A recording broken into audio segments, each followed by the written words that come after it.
I did this little roundup of all the things because as we talked about with Maurice a little bit, it's not just that it's Trump again. It's a Trump reversion. He's bigger, scarier, more fascistic.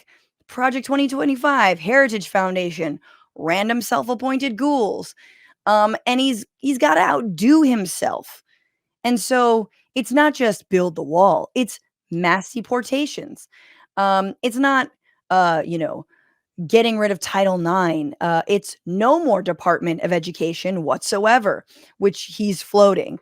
It's not, what was it before? I mean, I guess it's not just calling the idea of calling the National Guard. It's no, we should use the military against protesters. In fact, there's a very elaborate plan also hatched by the Heritage Foundation specifically to go against Palestine protesters under the guise, of course, of fighting anti Semitism.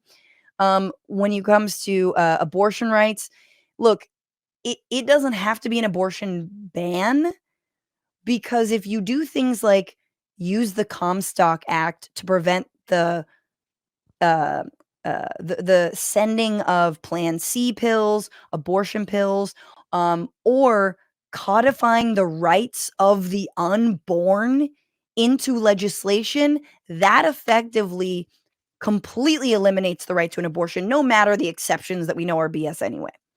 Mm-hmm. Abolishing gender affirming care, again, Project 2025, big on anti-trans legislation.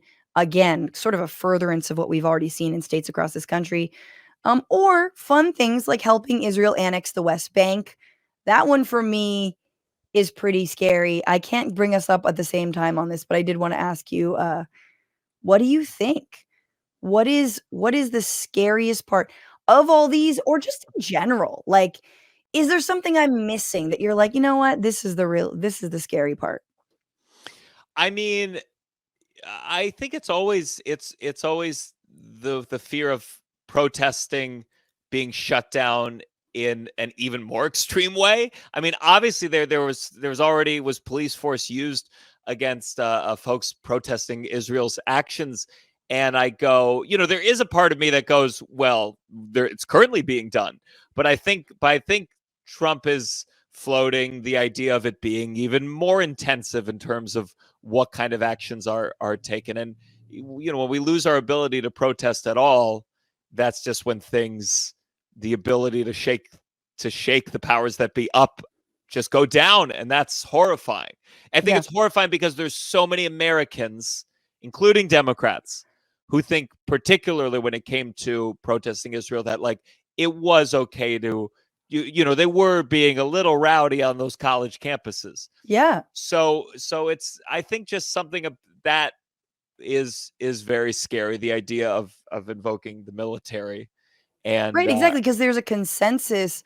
I agree with you. I mean, I feel like there is one interesting difference, and I wanna point this out when it comes to Democrats and Republicans on criminalizing protesters, specifically around Palestine, is this Trump line of "the enemy within," "We're going at the enemy within," and the reaction to it. A lot of news outlets and Kamala Harris's campaign coulda left it as, like, "That's insane, that's bad." They really are lifting this up and saying, "This is un-American, how dare you use the military against you know, against other Americans." But we know who he's talking about. He's talking about Palestine demonstrators. I mean, these are the same people that, Tom Cotton said you should throw them off a bridge if they're blocking a bridge. These are people who've been, like the BLM demonstrators, folks have run their cars into. Like, we know who they're talking about. So it is kind of heartening that the Democrats are like, oh, okay, well, we think they're anti-Semitic, but we don't believe in rounding them up or, yeah, extrajudicial killings, which I constantly come back to happening in Portland during the Black Lives Matter movement, where a man who killed basically the same Kyle Rittenhouse stuff in self-defense, killed someone from a Nazi group. And instead of that person getting their Kyle Rittenhouse day in court, was murdered, yeah. by, I think, either National Guard or National troops, somebody. We don't know. And there were people being disappeared. Remember the unmarked vans that were opening and protesters being nabbed off the fucking streets back in 2020? Shit got really crazy. And so you can only imagine what it would look like under a Trump administration. I agree. That's a huge one. Because again, as Maurice was saying, like our ability to put out those fires and to fight them, it's like suddenly that all becomes that's very authoritarian. Where you're like, I'd rather not die. I'm going to stay and remain obedient. Yeah. I mean, I'd like to see Stephen Miller try to round me up this fucking. He's not getting his hands dirty. You know that. He's Yeah. at the steakhouse.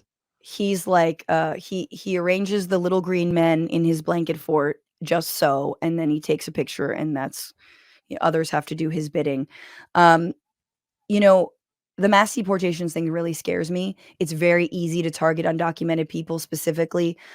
They're usually doing work that documented people don't want to do. So you just go to their workplaces. And this was happening during Trump's administration already. And so I could see them ramping that up.